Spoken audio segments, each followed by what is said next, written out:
The record has been done for a while. Fountain's been done for a while. Yeah, pretty much. I mean, I tweaked a few things in the final mixing. It was done. There was another version of Fountain about like 15 months ago, and I re-recorded that quickly. So, but by and large, it's been ready.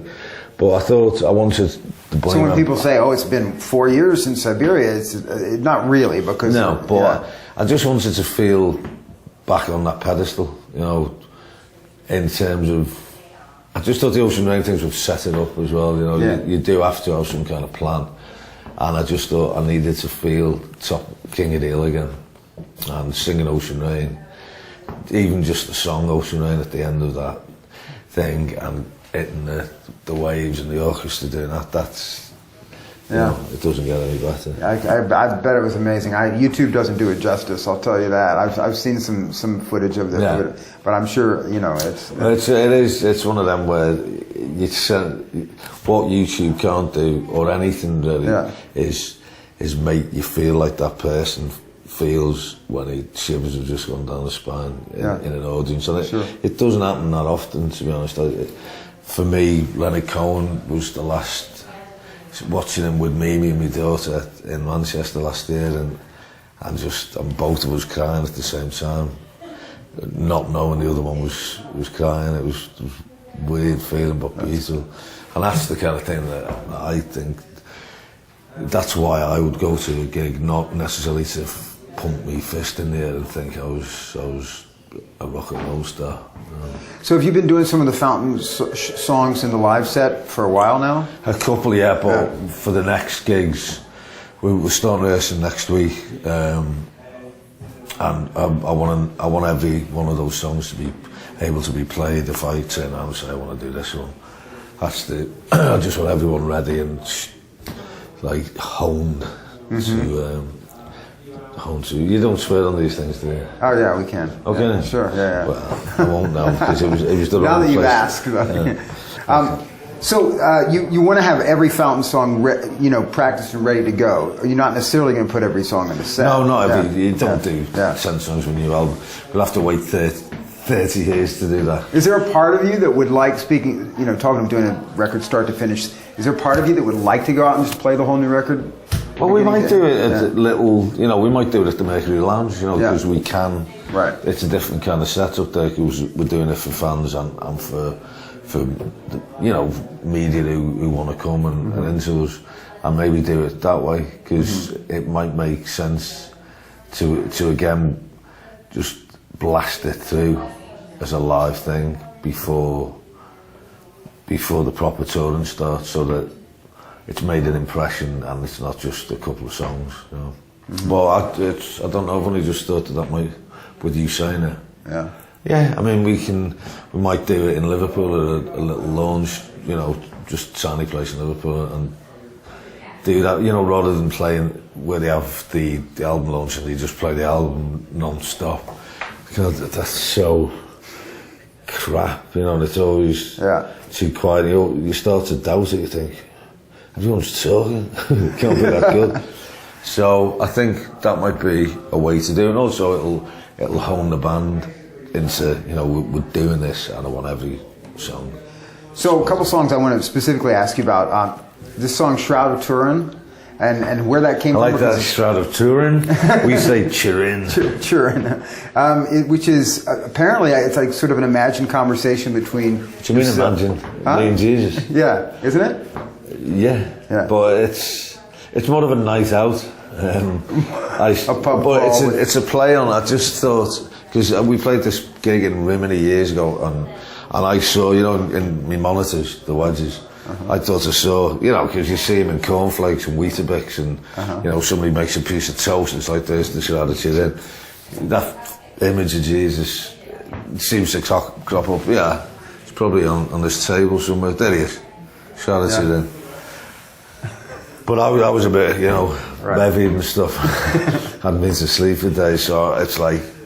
And I invited all the audience to walk up and file past it and maybe donate some lira, But, so anyway, I thought of that thing afterwards. Normally something like that, I'll just forget it, but I thought, the Shroud of Turin, and the play on it is that even though it's a shroud, you know, Jesus probably, I don't want to say excrement, you know, bodily fluids and stuff would have got on that shroud, particularly piss, maybe, because he'd have pissed himself, wouldn't he? But the thing is, it's, I saw him, he saw me, that urine-stained shroud in Rimini. So you go, that's urine, and it's that urine, or that urine-stained shroud in Rimini. Wow. So it's just a little wordplay thing. But yeah, and then I thought, he cried and I cried, we both died laughing, him and me. You know, just the idea that Jesus maybe would have cracked up at a joke if some bastard had told him one once in a while. You know, there's no jokes in the Bible, and I think that's wrong. There ought to be. They should do the joke. it's a good way to get the point. Well, it is. It's like, have you heard the one about the... Yeah. You know, but there's none of that in the Bible, and that's maybe what puts people off. If there's a few gags in there, so yeah. So now people are going to say, well, Mac thinks he talks to God now. No, you know? Jesus. No, Jesus, well. And surely isn't he? that makes me God, because only God can speak to Jesus these days, because he's dead. Right. Well, something like that. Something like that, yeah. But speaking of God, I don't. It's a song, but I do, you know, it's a way of praying, I suppose.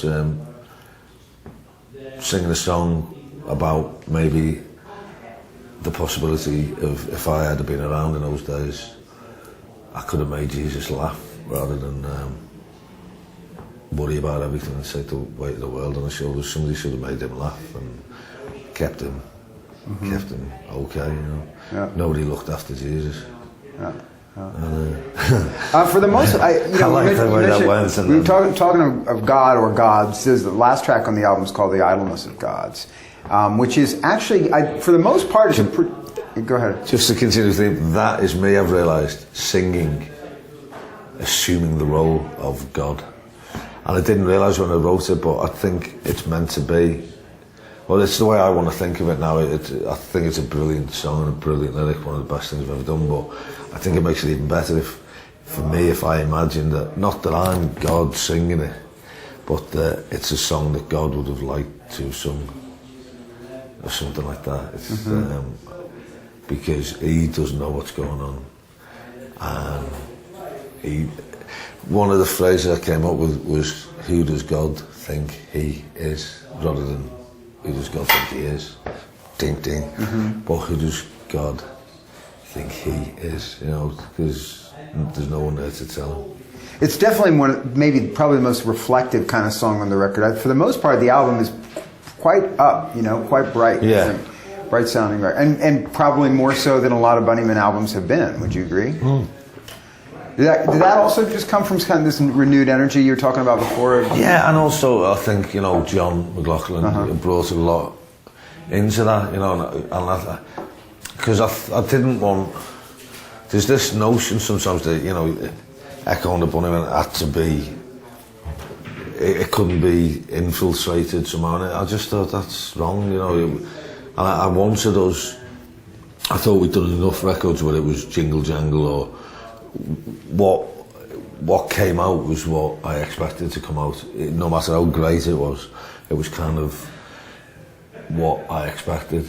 Whereas with this, it just kept kind of surprised me, and I had to, you know, the pace was fast and stuff, and you just join in with that. It was more of a thrill than a labour of love, you know, because that's what it can be every time. And I wanted it to be fun in the studio, and John's dead funny. Yeah. Little, you know, he's Scottish, Glasgow, loves Celtic. He's like, okay, then can't understand a word he says. He's just like, all right, John, fancy pint? Just like a Scottish drunk. And, sounds a little like your Matt Pinfield impression, but yeah, Matt. Yeah, that was more Robert McCulloch. But yeah, I just like that kind of people who give me back something, because I'm completely different from what I suppose a lot of people would imagine, but my favourite thing in life is to make people laugh. Yeah. Beyond song in a way, because I'm sick of laughing at my own. Because I'm always laughing at my own things, and then getting angry when people aren't quick enough to catch up, mainly because they're not even in the same room. But yeah, I like people with kind of energy and humour.